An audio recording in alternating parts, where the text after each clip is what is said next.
जिन भारतवंशियों की उपलब्धि और कामयाबी पर हम इतना खुश होते हैं, उनसे हमारे देश को कभी कुछ हासिल नहीं हुआ। आज दुनिया के 8 से ज्यादा देशों के राष्ट्र प्रमुख भारतीय मूल के हैं, जिनमें ब्रिटेन के अलावा मॉरिशस, सिंगापुर, सेशल्स, गुयाना और सूरीनाम के राष्ट्रपतियों का नाम शामिल है। इसके अलावा पुर्तगाल के मौजूदा प्रधानमंत्री भी भारतीय मूल के ही हैं। आज पूरी दुनिया में भारतीय मूल के लोगों की आबादी भारत से बाहर 3 करोड़ से ज्यादा है, जिनमें 200 से ज्यादा प्रभावशाली लोग 15 देशों की सरकारों में बड़े बड़े संवैधानिक पदों पर बैठे हैं और इनमें अमेरिका की उपराष्ट्रपति कमला हैरिस भी हैं। यहां बात सिर्फ राजनीति की नहीं है। आज अलग अलग क्षेत्रों की दुनिया की 500 सबसे बड़ी मल्टीनेशनल कंपनियों में से 58 बड़ी कंपनियों के सीईओज भारतीय मूल के हैं और इन कंपनियों में बड़ी बड़ी कंपनियां हैं, अल्फाबेट, ट्विटर, माइक्रोसॉफ्ट, IBM, इस तरह की कंपनियां। यानी अगर आप देखेंगे तो आज भारतीय मूल के लोग न सिर्फ बड़े बड़े देशों की सरकारों को चला रहे हैं, बल्कि बड़ी बड़ी कंपनियों का नेतृत्व भी कर रहे हैं। लेकिन इसके बावजूद भारत को इनसे आज तक कुछ ज्यादा हासिल नहीं हुआ। इसके पीछे एक बड़ा कारण है। इन लोगों से हमारा नाता सिर्फ इतना रहता है कि ये भारत से आते हैं, इनका संबंध भारत से है, लेकिन इसके अलावा इन्हें बनाने में, इन्हें उनके पद तक स्थापित करने में भारत का या हमारा कोई खास योगदान नहीं है। यानी इन लोगों को हम अपनी सॉफ्ट पावर के तौर पर इस्तेमाल नहीं कर सकते और हम कर भी नहीं पाए। इस बात को आप एक स्टडी के जरिए समझिए। वर्ष 2018 में ब्रिटेन के एक थिंक टैंक जिसका नाम है हायर एजुकेशन पॉलिसी इंस्टीट्यूट, उसने सॉफ्ट पावर इंडेक्स रिपोर्ट जारी की थी, जिसमें यह बताया कि दुनिया के 60% से ज्यादा प्रधानमंत्री, राष्ट्रपति और राजाओं महाराजाओं ने अपनी उच्च शिक्षा या तो अमेरिका में हासिल की या फिर वो ब्रिटेन की यूनिवर्सिटीज में पढ़ने के लिए गए। इस रिपोर्ट में तब यह लिखा था कि दुनिया के 53 देशों के 58 राष्ट्राध्यक्षों ने अमेरिका में, 52 देशों के 57 राष्ट्राध्यक्षों ने ब्रिटेन में, फ्रांस में 40, रशिया में 10, ऑस्ट्रेलिया में 9 और भारत में सिर्फ 3 देशों के राष्ट्राध्यक्षों ने शिक्षा हासिल की है। यानी ज्यादा जो आप देखिए, अमेरिका और ब्रिटेन, दुनिया के कम से कम 100 से ज्यादा देशों के जो राष्ट्राध्यक्ष हैं, या तो वो अमेरिका में पढ़े हैं या ब्रिटेन में पढ़े हैं। इनमें भूटान के राजा और वहां के प्रधानमंत्री के अलावा म्यांमार की पूर्व नेता आंग सान सू की शामिल हैं, जो भारत में पढ़ी हैं।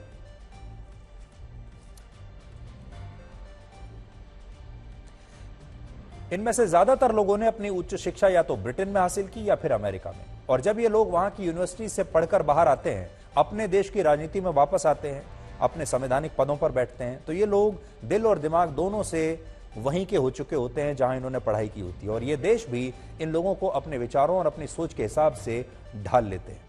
उदाहरण के लिए, जब भारतीय मूल की कमला हैरिस अमेरिका की उपराष्ट्रपति बनी, तब हमारे देश में उनकी जीत का बड़ा जश्न मनाया गया। लोगों ने बहुत पटाखे फोड़े। लेकिन आज आप खुद सोचिए, कमला हैरिस ने भारत के लिए अब तक क्या किया है। कड़वा सच यह है कि कमला हैरिस भारतीय मूल की हैं जरूर, लेकिन वो मन से भारतीय नहीं है और कश्मीर के मुद्दे पर उनके विचार भारत के पक्ष से बिल्कुल अलग रहे हैं। यानी कमला हैरिस का उस पद पर बैठने का भारत को कोई फायदा नहीं हुआ, बावजूद इसके कि हम मानते हैं कि वो भारतीय मूल की है। इसी तरह ऋषि सुनक भी भारतीय मूल के हैं जरूर, लेकिन मन से शायद भारतीय नहीं है, बल्कि वो मन से आज भी ब्रिटेन के नागरिक हैं। वो ब्रिटेन के प्रधानमंत्री हैं और जो ब्रिटेन के लिए सही होगा वो करेंगे, ना कि भारत के लिए। और इसीलिए कुछ लोग उनके लिए, या वहां पर रहने वाले बहुत सारे जो एशियाई मूल के लोग होते हैं, उन्हें वहां कोकोनट या ओरियो जैसे शब्दों का इस्तेमाल करके बुलाया जाता है, जो असल में एक नस्लीय टिप्पणी है। ब्रिटेन के कुछ लोग मानते हैं कि ऋषि सुनक बाहर से ब्राउन जरूर है, यानी उनका रंग भारतीयों जैसा है, लेकिन वो अंदर से अंग्रेजों की तरह है और वो असल में एक ब्रिट है, ना कि भारतीय। और उन्होंने ये कहा जाता है, वहां पर जो ब्रिटेन के होते हैं उन्हें ब्रिट कहा जाता है और लोगों का वहां ये कहना है कि वो भारतीय से ज्यादा एक ब्रिट है। हालांकि इसके बावजूद ब्रिटेन की कमान ऋषि सुनक को मिलने से आज सबसे ज्यादा खुश भारत के लोग ही हैं, क्योंकि ब्रिटेन वही देश है जिसने हम पर 200 वर्षों तक राज किया। जिस ब्रिटेन ने एक जमाने में हमसे लगान वसूला था, उसी ब्रिटेन के लगाम एक भारतीय मूल के नेता के हाथ में आज आ गई है। इसके अलावा बहुत सारे लोग ये भी कह रहे हैं कि दिवाली का इससे अच्छा तोहफा और कुछ हो नहीं सकता। यानी हमारे देश के लोग सिर्फ इस बात से खुश और उत्साहित हैं कि ऋषि सुनक भारतीय मूल के हैं और हिंदू हैं, लेकिन इसकी पूरी सच्चाई क्या है आज आपको जान लेनी चाहिए। ऋषि सुनक भारतीय मूल के जरूर हैं, लेकिन उनका और उनके माता पिता का जन्म भारत में नहीं हुआ था, बल्कि वो पहले अफ्रीकी देश केनिया में रहते थे और बाद में वहां से ब्रिटेन आए। असल में ऋषि सुनक के दादा और दादी अविभाजित भारत के संयुक्त पंजाब में रहते थे। यह आजादी से पहले की बात है, जब एक ही भारत हुआ करता था, जिसकी वजह से उन्हें भारतीय मूल का अभी कहा जा रहा है।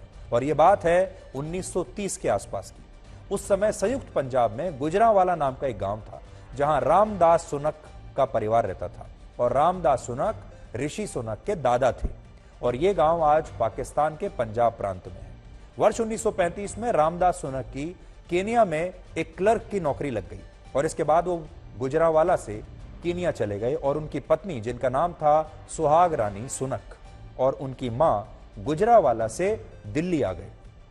इसके 2 साल बाद यानी 1937 में उनकी पत्नी और परिवार के बाकी सदस्य भी केनिया शिफ्ट हो गए और इसके बाद कई वर्षों तक ऋषि सुनक के दादा और दादी केनिया में रहे।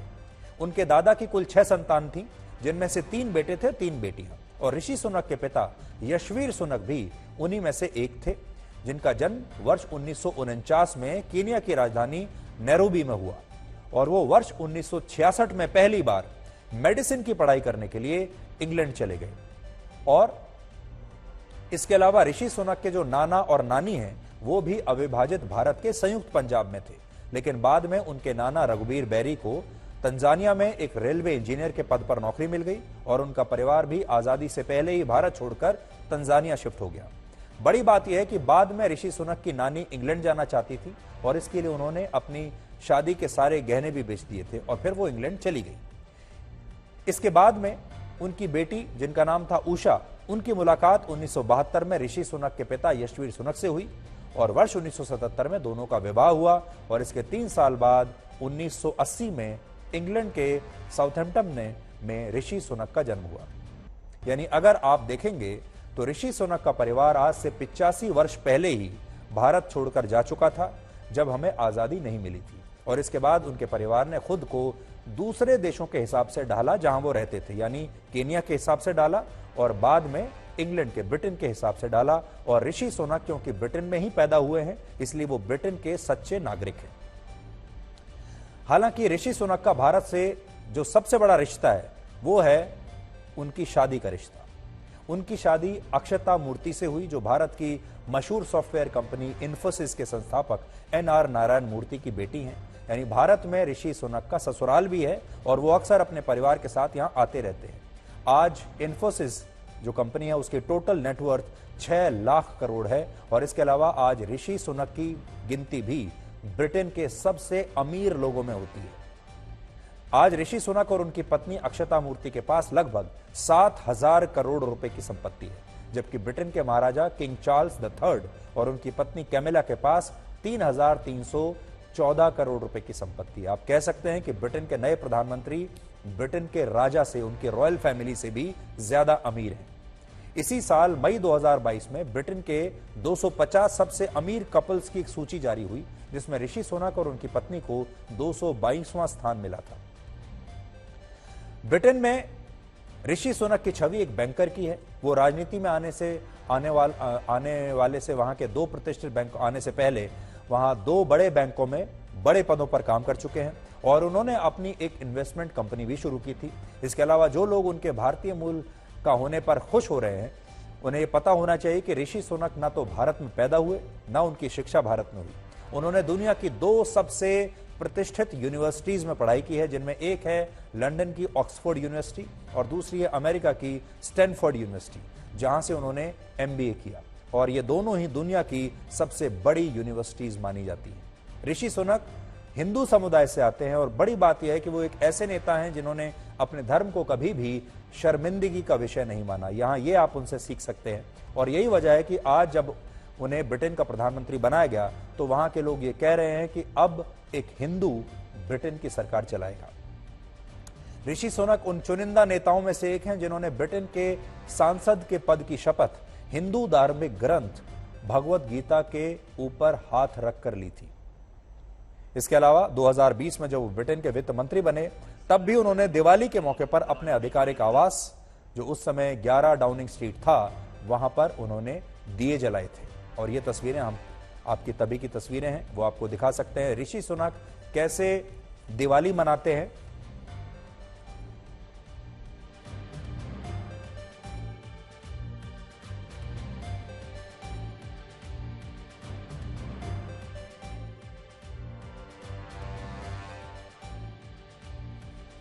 और इस साल जन्माष्टमी के मौके पर भी उन्होंने अपने परिवार के साथ लंदन में एक मंदिर में वो गए थे और इसके बाद वहां हिंदू धर्म की मान्यताओं के अनुसार उन्होंने गाय की पूजा भी की थी। उस समय भी इस तस्वीर की चर्चा पूरी दुनिया में हो रही थी।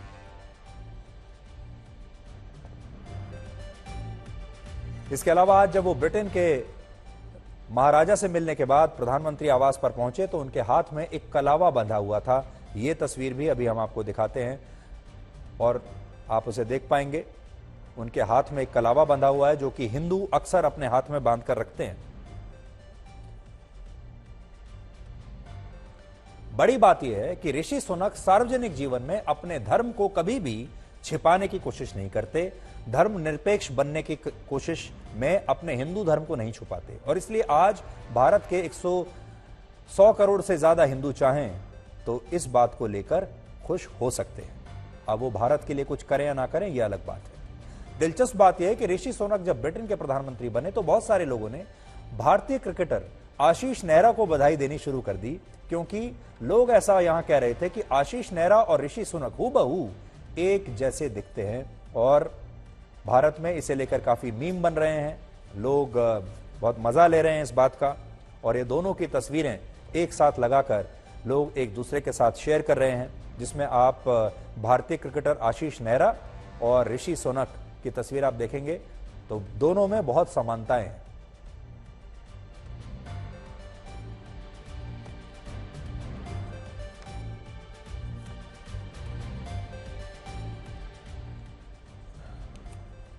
हमारे देश के लोग ऋषि सुनक की भारतीय पहचान को लेकर तो बहुत खुश हो सकते हैं और उन्हें गर्व करना भी चाहिए, लेकिन इसके साथ ही आपको यह भी याद रखना चाहिए कि ऋषि सुनक को ब्रिटेन का प्रधानमंत्री इसलिए नहीं बनाया गया क्योंकि वो भारत से आते हैं। असल में उनके प्रधानमंत्री बनने की दो बड़ी वजह है। पहली है उनकी काबिलियत। 2020 में जब कोविड की महामारी आई तब उस मुश्किल दौर में उन्हें पूर्व प्रधानमंत्री बोरिस जॉनसन ने अपनी सरकार में वित्त मंत्री बनाया और उस समय ऋषि सुनक के सामने 3 बड़ी चुनौतियां थी।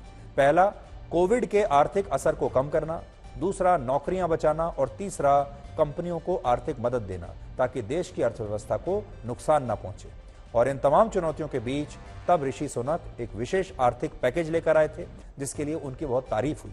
उन्होंने ब्रिटेन की टूरिज्म इंडस्ट्री को 10,000 करोड़ और होटल इंडस्ट्री को एक अलग योजना के तहत 15,000 करोड़ रुपए दिलवाए।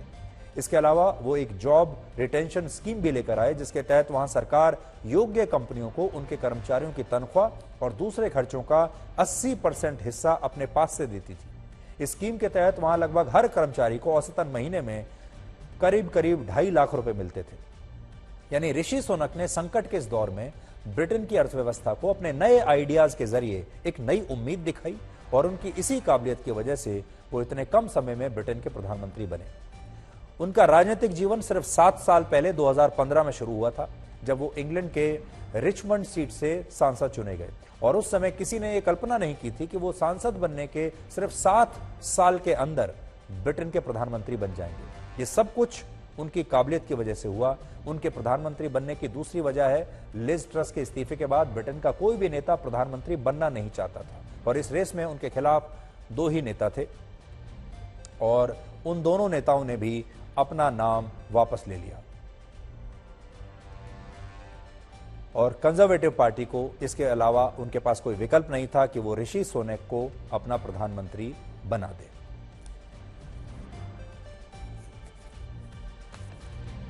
वर्ष 1947 में जब ब्रिटेन की संसद में भारत की स्वतंत्रता पर बहस कराने के लिए एक प्रस्ताव लाया गया तब ब्रिटेन के पूर्व प्रधानमंत्री विंस्टन चर्चिल ने भारत को लेकर एक बड़ा विवादित भाषण दिया था। आज आप सबको वो भाषण जरूर याद करना चाहिए। उन्होंने कहा था, अगर आज भारत जैसे देश को आजादी दे दी जाती है तो इससे इस देश की सत्ता ऐसे लोगों के हाथों में चली जाएगी जो पापी, बदमाश और लुटेरे होंगे। भारत के नेताओं के पास शासन करने की क्षमता नहीं है और वो किसी भूसे के समान होंगे। ये तमाम नेता मीठी जुबान और मूर्ख दिल वाले होंगे जो सत्ता के लिए आपस में लड़ेंगे और इस झगड़े में एक दिन भारत पूरी तरह समाप्त हो जाएगा और इसके बाद एक दिन ऐसा आएगा जब भारत में हवा और पानी पर भी टैक्स लगेगा। अब सोचिए, आजादी के 75 वर्षों के बाद समय का जो चक्र है उसने स्थिति को बिल्कुल पलट दिया है। आज ब्रिटेन की वो नौबत आ गई है कि वहां हवा और पानी पर भी टैक्स लगाने की नौबत है। इतनी राजनीतिक अस्थिरता है। चर्चिल ने जो भारत के लिए बात सोची थी, जो भारत के लिए उन्होंने कल्पना की थी, वो आज उनके अपने देश पर सही साबित हो रही है।